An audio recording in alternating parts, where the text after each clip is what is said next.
Cell convener ઉર્વિશભાઈ શાહના અધ્યક્ષસ્થાને બનાસકાંઠા કમલમ કાર્યાલય ખાતે જિલ્લાના પ્રબુદ્ધ નાગરિકો સાથે સંવાદ યોજાયો હતો।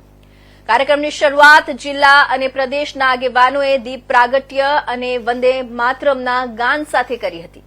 ભાજપ જિલ્લા અધ્યક્ષ કીર્તિસિંહ વાઘેલાએ જણાવ્યું હતું કે વર્ષ 2025નું બજેટ વિકાસલક્ષી બજેટ છે। આપણા વડાપ્રધાને ગરીબ અને મધ્યમ વર્ગના લોકોને વધુમાં વધુ રાહત મળે તે અંગે વિશેષ ધ્યાન રાખ્યું છે। બજેટમાં પહેલીવાર ઇન્કમ ટેક્સમાં 12 લાખની છૂટ આપી છે। પ્રધાનમંત્રી ધન ધાન્ય કૃષિ યોજના કૃષિ જિલ્લાઓના વિકાસ કાર્યક્રમ હેઠળ ઓછી ઉત્પાદકતા, મધ્યમ પાકની તીવ્રતા અને સરેરાશથી ઓછા ધિરાણ પરિણામો ધરાવતા 100 જિલ્લાઓને આવરી લેવામાં આવશે, જેનો લાભ 1.7 કરોડ ખેડૂતોને મળશે।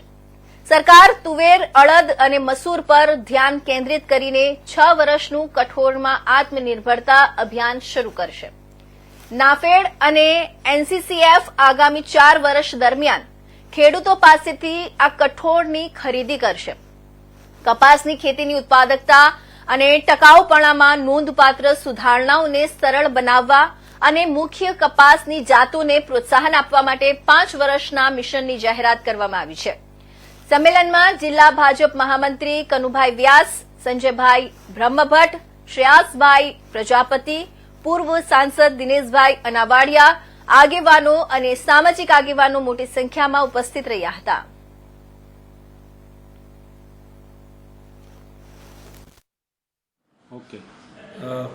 હાલમાં દેશના નાણામંત્રી શ્રી નિર્મલા સીતારમણજીએ જે બજેટ પ્રસ્તુત કર્યું છે એ ચારે દિશામાં વિકાસને વેગ આપનારું છે। આ બજેટની અંદર આપ સૌ જાણો છો એ રીતે ઇન્કમ ટેક્સની અંદર 12 લાખ સુધીની છૂટ આપવામાં આવી છે। તમે ખાલી વિચાર કરો, ભારત જેવો વિકાસશીલ દેશ કે જેની અંદર ઘરની અંદર 2 જણ કમાતા હોય તો 24 લાખ રૂપિયા સુધી એમને ટેક્સ ભરવાનો આવતો નથી। ઇતિહાસની અંદર આઝાદી પછી આટલી મોટી છૂટ કોઈ દિવસ મળી નથી જે આ વખતે મળી છે। આનાથી મધ્યમ વર્ગ, દરેક વર્ગને ખૂબ જ ફાયદો થયો છે।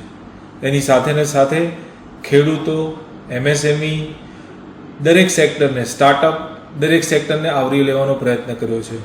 એક એવો સમય પણ હતો જે ભારતે જોયો છે કે જેની અંદર ઇન્ડિયાની અંદર ઇન્કમ ટેક્સ રેટ 97.5% ઇમરજન્સીના સમયે લાગેલો હતો, જે વિશ્વમાં સૌથી વધારે છે, જેની સામે આજે 12 લાખ સુધી તમારે કોઈ ટેક્સ ભરવાનો આવતો નથી।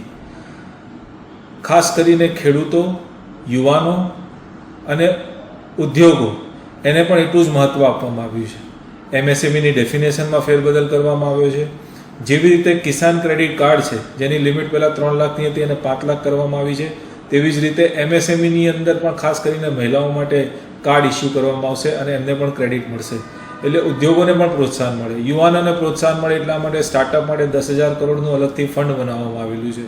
એટલે આ આવનારા 2047 સુધીના રોડમેપની અંદર એક ભાગ તરીકે આ બજેટ પ્રસ્તુત કરવામાં આવ્યું છે, જેને આખા દેશે સ્વીકાર્યું છે, આવકાર્યું છે અને ઉત્સાહથી બધા ફરીથી ભારતને 2047 સુધી વિકાસશીલમાંથી એક ડેવલપ નેશન તરફ લઈ જવા માટેનો પૂરેપૂરો પ્રયાસ આમાં થયો છે, જેની અંદર માર્ગદર્શન જે આપણા યશસ્વી પ્રધાનમંત્રી જે એનડીએને લીડ કરે છે એમના માર્ગદર્શન અંદર મેડમે બહુ જ સારું બજેટ આ વખતે પ્રસ્તુત કર્યું છે। સાહેબ, આપનો પરિચય કીધો? હું ઉર્વિશ શાહ, ચાર્ટર્ડ એકાઉન્ટન્ટ છું, CSL કન્વેનર છું પ્રદેશની અંદર, ગુજરાત પ્રદેશ ભાજપની અંદર CSL કન્વેનર છું 3જી ટર્મ।